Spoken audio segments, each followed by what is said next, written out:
جماعت کی قیادت کرتے ہوئے آپ کو سب سے زیادہ تسلی اور خوشی کس بات سے ملتی ہے؟ تسلی والی کون سی بات ہے؟ ہاں، اگر کوئی اچھے کام کر رہے ہو جماعت تو وہاں تسلی ہوتی ہے. دعا اور خواہش تو یہی ہوتی ہے کہ جماعت کا ہر فرض جو ہے، جیسا کہ میں نے کہا، ان کا اللہ سے تعلق پیدا ہو، حضرت مسیح علیہ السلام کی بعثت کے مقصود پورا کرنے والے ہوں، تو اسی سے تسلی ملتی ہے. اگر کر رہے ہیں تو تسلی مل جاتی ہے، نہیں کر رہے تو فکر ہوتی ہے، اور اس کے لیے پھر یاد دہانی کرانی پڑتی ہے. پھر تقریروں میں، خطبات میں یاد دہانی بھی کرواتے رہتے ہیں.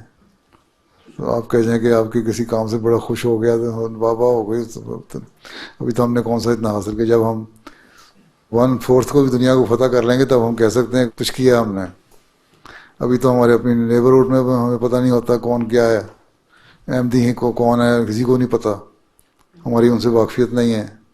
تو پہلے اپنے آپ کو تعارف کروائیں، جماعت کا تعارف کروائیں، پھر تسلی ہوگی. ٹھیک ہے.